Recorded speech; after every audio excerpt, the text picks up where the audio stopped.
Sir 2024 के अंदर प्रधानमंत्री किसको बनाना चाहोगे आप?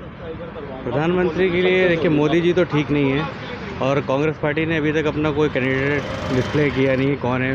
मोस्ट प्रॉब्ली राहुल गांधी हो सकते हैं, मोस्ट प्रॉब्ली कोई और भी हो सकता है, पर पता नहीं। पर मोदी जी के काम से तो हम खुश हैं नहीं, क्योंकि जो हालत उन्होंने दिल्ली की किया है कि दिल्ली में उन्होंने केजरीवाल की सारी पावर खींच ली, जबकि केजरीवाल जी बहुत अच्छा काम कर रहे थे गरीबों के लिए और दिल्ली के लिए भी अच्छा काम कर रहे थे। उनका वो एक्शन अच्छा नहीं है। उसके बाद जो जो ये कानून को चेंज करने की कोशिश कर रहे हैं, उनके प्रवक्ता बोलते हैं कि संविधान को चेंज करना है, तो ये सब जो एक्शंस हैं ये पब्लिक के लिए अच्छे नहीं हैं और हिंदुस्तान के लिए भी अच्छे नहीं हैं। तो भारत के लिए अच्छा जो है वो हमें देखना पड़ेगा कि अच्छा प्रधानमंत्री कौन है जो कि भारत के संविधान को सर्वोपरि रख के आगे देश के लिए कुछ कर सके। मोदी जी ने 9 साल के अंदर बेहतरीन काम किए हैं, जो कहते हैं कि 9 साल जो उनके अच्छे बीते और पब्लिक के लिए भी बहुत अच्छे रहे, उसके लिए क्या करेंगे? मुझे तो 9 साल में कोई बहुत अच्छे काम तो कुछ काम उन्होंने अच्छे किए, लेकिन बहुत काम बहुत अच्छे नहीं किए। लेकिन जो देश के अंदर शांति थी वो शांति को भंग हो चुकी है। आजकल हर इंसान एक दूसरे डर रहा है और क्या कहते हैं डर की राजनीति चल रही है। अच्छे जितने भी अच्छे नेता हैं उनके ऊपर ईडी और ये सब के जो जितनी भी चीज़ें हो रही हैं वो ठीक नहीं है। इंसान के अंदर खुल के बोलने की ताकत होनी चाहिए कि वो किसी के सामने भी खुल के बोल सके बिना डरे।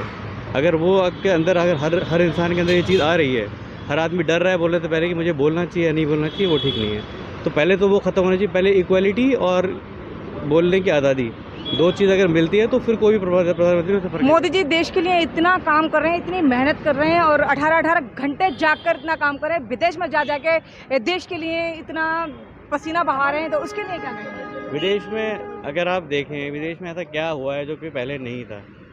हम लोग क्या कहते हैं हर एक कंट्री के बारे में देखें, ऐसे कौन सी चीज़ है जो पहले नहीं थी इंडियन के लिए। इंडियन की पहले भी उतनी वैल्यू थी बाहर और आज भी उतनी वैल्यू है। ऐसा तो है नहीं कि यूएस आपको डे 1 वीज़ा देना शुरू कर दिया। यूएस ने आज तक भी आपको वही प्रोसेस है, 2 साल का एक वेटिंग पीरियड। अगर आपको यूएस वीज़ा अप्लाई करना है, रिजेक्शन रेट अगर आप वीज़ा के लिए देखें बाहर कंट्री के लिए, नॉर्मल इंडियन के लिए वही है। तो फ़ायदा क्या है? आपने क्या किया? आपने सिर्फ देश को का पैसा बाहर देके उनको बिजनेस दिया है, इसलिए वो आपको बोल रहे हैं। अगर आप किसी भी को भी बिजनेस देते हैं, अगर आप किसी के क्लाइंट बनते हैं, वो आपकी वैल्यू देंगे। ऐसे कंट्री के लिए एज अ कंट्री कोई बेनिफिट नहीं हुआ है आपको। As a local human being आपको कोई बेनिफिट नहीं हुआ है फॉरेन कंट्री में। ना तो कोई ढंग का है, ना ऐसा कुछ दिखता नहीं मुझे। जनता कहती है कि मोदी जी हमें चाहे एक टाइम खाना खाना पड़े, लेकिन नेक्स्ट 24 में भी हम पीएम बनाने के लिए मोदी जी जिस दिन एक टाइम खाना खाना पड़ेगा आपको, उस दिन आपको वो दिन याद आएगा जब लाल बहादुर शास्त्री ने आपका किसान आंदोलन जब किया, जय जवान जय किसान, और जब भारत के अंदर भुखमरी थी। जिस दिन वो दिन आएगा ना, उस दिन आपको समझ में आएगा। जिस दिन जो लोग कहते हैं उनको बोले कि कम से कम एक महीना एक टाइम खाना करके देखें, या अन्ना हज़ारे जी की तरह आप वो करके देखिए, अनशन करके देखिए, या आप धरना देके देखिए, तब आपको पता लगेगा कि वैल्यू क्या है। आप बोलने को तो आप कुछ ही बोलो, मैं बोलता हूँ मैं 2 टाइम खाना नहीं खाऊंगा, राहुल गांधी को पीएम बना दो, तो ये तो कोई वैल्यू नहीं है। और रही बात केजरीवाल की, तो केजरीवाल दिल्ली में बहुत अच्छा काम कर रहे हैं, पर सेंट्रल के लिए अभी वो रेडी नहीं है। उनको और टाइम चाहिए। आई थिंक उनको 10 साल और चाहिए होंगे कि कंट्री के अंदर अपनी प्रेजेंस को क्रिएट करें। तो ऐसा अगर वो कहते हैं कि मैं प्राइम मिनिस्टर कैंडिडेट हूँ या कैंडिडेट बनना चाहता हूँ, तो उनको भी बहुत मेहनत की ज़रूरत है। तो पीएम के लिए किसका चेहरा देखिए ठीक रहेगा? कोई भी हो, पर मोदी तो नहीं। और दूसरी बात यह है कि बीजेपी भी नहीं, क्योंकि जो या तो वो पहले वो देश के अंदर शांति को बहाल करें, मणिपुर को ठीक करें और कंट्री के अंदर लोगों को डर की राजनीति ख़त्म करें, और उसके बाद अगर वो पीएम के लिए तो हम रेडी हैं उनके लिए कोई लेकिन देश के अंदर ये इस हालात के अंदर पीएम नरेंद्र मोदी को देना ठीक नहीं है। कांग्रेस जैसी भी थी, जो भी थी, वो बेटर थी, बट अभी भी ये नहीं पता कि उनका पीएम कैंडिडेट कौन है। उनको पहले कम से कम खुल के सामने आना चाहिए, और उनको जो भी उन्होंने अलायंस बनाए हैं उसके जो एजेंडाज हैं उसको क्लियर करना चाहिए, ताकि पब्लिक जो भी कर सके बेहतर से उनको सुन सके। Thank you. 2024 में आप प्रधानमंत्री किसको चुनना चाहेंगे sir? Of course Modi ji को। मोदी जी को। ऐसी 2-4 चीज़ें गिनवाइए जो मोदी जी ने जो की हो बहुत अच्छी, जो लोगों को बहुत ज़्यादा पसंद हो। इंडिया की रेपुटेशन बहुत अच्छी हो गई है ड्यूरिंग मोदी जी का टेन्योर में। 2024 में सर प्रधानमंत्री किसको चुनना चाहेंगे आप? फिलहाल तो मोदी जी आ रहे हैं। मोदी जी आ रहे हैं जी। मोदी जी की कुछ खास चीज़ें जो लोगों को पसंद है? उनका टैलेंट, बोलने का स्टाइल बहुत अच्छा है। सिर्फ बोलने का स्टाइल से ही देश के लिए जो काम किए वो 2-4 काम गिनवा दीजिए। वो कौन देखता है इस चीज़ को? देश के काम को कोई नहीं देखेगा। जनता वो नहीं देखती है देश में क्या हो रहा है, वो देखते हैं कि चेहरा देखेगी या बस बोलना देखेगी? सिर्फ चेहरा देख रहे हैं। सिर्फ चेहरा देख रहे हैं। सिर्फ चेहरे पे ही वोट देंगे आप? हाँ, क्या करें, अच्छा इस टाइम वही है। अच्छा। उनकी टक्कर में कोई है नहीं ना फिलहाल इस टाइम। लेकिन लोग तो ज़्यादातर लोग यही कहते हैं कि प्रधानमंत्री जी की उम्र हो चुकी है, उनको आराम की ज़रूरत है। नहीं, अभी तो वो मशरूम बढ़िया वाली खाते हैं, तो अभी जवान मशरूम तो खाते हैं बट 18-18 घंटे जागते भी हैं, उन्हें आराम की भी बहुत ज़रूरत है। नहीं, वो बढ़िया फिट रहते हैं। बढ़िया फिट रहते हैं। तो मतलब मोदी जी पक्का? हाँ, फिलहाल तो अभी 10-15 साल और रहेंगे। 10-15 साल और रहेंगे? यंग रहेंगे और। यंग रहेंगे। कुछ लोग कह रहे हैं कि इस बार भाजपा को मुक्त कर दें। नहीं नहीं, ऐसा कुछ नहीं। सबका टाइम आता है, उनका टाइम था, अभी फिलहाल इनका टाइम है। अभी टाइम मोदी जी का है। जी। आप क्या कहेंगे मैम? आगे आगे आइए थोड़ा सा। नहीं, मोदी जी का ही टाइम है। मोदी जी का ही टाइम है, मतलब like Modi ji. Like Modi. Okay, thank you.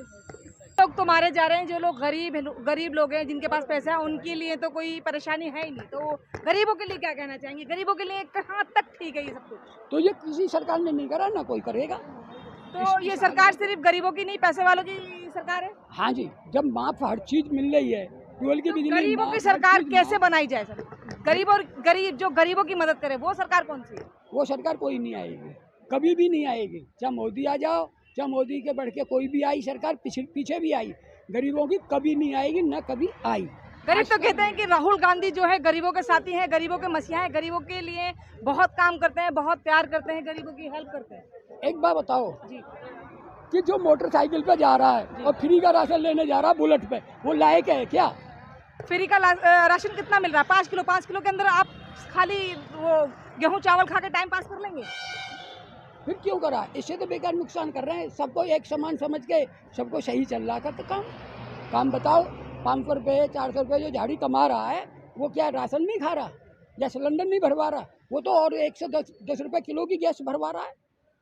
बताओ, आप ही बताओ। तो ये तो उनकी मजबूरी रही ना कि उन्हें करना पड़ेगा, अपने परिवार का पालन पोषण करना पड़ेगा उन्हें। करना पड़ेगा तो उसका कोई साथी नहीं है गरीब का। गरीब के बहाने से तो यही पैसे वाले जिनके ट्यूबवेल के बिल माफ अगर हो गए। बीजेपी सरकार पैसे वालों की है तो फिर गरीबों के लिए कैसे सही है? नहीं, बीजेपी सरकार का मतलब नहीं है। मतलब मेरा यही है, केजरीवाल ने माफ़ करा 200 रेटिंग, जिनका बिल नहीं आ रहा वो भी ले रहे हैं उनका से, जिनका पानी का नहीं आ रहा 200 250 रुपये उन्होंने भी कर दिए। तो बताओ उनका क्या इलाज है? गरीबों का तो कोई इलाज है ही नहीं किसी के हाथ में। तो 2024 में किसको चुनेंगे आप? प्रधानमंत्री मोदी जी को चुनना मोदी जी को चुनेंगे? वोट पक्का आपको मोदी की पक्का तरफ से? है। डन। चला आया थैंक यू। 2024 में प्रधानमंत्री किसे बनाना चाहेंगे? मोदी जी को। मोदी जी की क्या खास बात है? मोदी जी की सारी खास बात है। 14 में जब तो आए थे, मोदी जी की खास बात थी। खास बात थी? हाँ, तभी तो आए थे 2014 में। तो अब 2024 में भी 24 में भी आएंगे 24 में भी और आएंगे। आगे भी आएंगे। और आगे भी आएंगे। हाँ। अब इन्हें रेस्ट करने दोगे, कभी नहीं करने दोगे? अजय रेस्ट क्या करेंगे? राष्ट्रपति बनाएंगे बाद में। राष्ट्रपति बनाओगे? हाँ। राष्ट्रपति। हाँ, पर एक काम गलत है केजरीवाल का, जो 300 रीडिंग वहाँ झारखंड में देने गया है। अब एक बात बताओ, जिन पर मकान नहीं है, किराए पर रह रहा है, वो क्या देगा इन्हें फ्री? सही बात है। नहीं करना चाहिए। कभी भी ट्यूबवेल का बिल माफ़ कर दिया। जिन्होंने ट्यूबवेल लगा रखे हैं वो तो बिल दे देंगे, उनका तो फ्री हो गया। जो 100 रुपये घंटे पानी ले रहे हैं वो कहाँ जाएंगे? और जो डीजल से चला रहे हैं वो कहाँ जाएंगे? तो इसके लिए आपकी क्या राय है? ये तो गलत चल रहा है। वो क्या है? वो सारा गलत है। गलत क्यों है ये बताएं। गलत इसलिए है कि गरीब आदमी को तो मिलेगा नहीं। वो तो जमींदार है, ट्यूबवेल लगा रखा है, समर लगा रखी है, तो वो तो पैसे अपना बना ही रहे हैं। गरीब को 100 रुपये घंटे पानी जब भी देना पड़ रहा है, और डीजल है, डीजल 100 रुपये घंटे इंजन चला रहा है, उसका क्या डीजल माफ है? आप बताओ इस बात को। तो डीजल तो हर किसी के लिए, मैं गाड़ी वालों के लिए भी, हर एक चीज के लिए जो यूज करेगा उसके लिए आएंगे। तो किसान के लिए तो माफ ये करा जो लोग जो कह रहे हैं कि महंगाई इतनी हो रही है, तो इस वजह से नरेंद्र मोदी जी थोड़ा सा आराम कर लें, उन्हें महंगाई बहुत ज़्यादा लगती है हर एक चीज़ में, प्याज में, आलू में, टमाटर में। अब आप खुद कह रहे हैं कि डीजल के अंदर, तो इसके बारे में क्या कहना चाहेंगे? महंगाई के लिए क्या कहना चाहेंगे? ऐसा है, महंगाई 1 रुपये की भी नहीं है। क्यों? जब गाड़ियाँ पेट्रोल से चल रही हैं तो महंगाई काहे की है? 25 रुपये की बोतल, 30 रुपये की बोतल पानी की ले रहा है आदमी, काहे की महंगाई है? महंगाई तो उसके लिए है जो 10,000 रुपये कमा रहा है, 8,000 रुपये दिल्ली में रीडिंग दे रहा है, हर 8 रुपये रीडिंग दे रहा है दिल्ली में रह का किराएदार, और 10,000 रुपये में क्या बच्चों को देगा? 5,000 किराया उसका है, पानी का भी है, बिजली का भी है, एक लैटरिन माफ है बस मकान मालिक की। क्या करेगा बेचारा? बच्चे पढ़ाएगा या छुट्टी करेगा? क्या करेगा? तो वही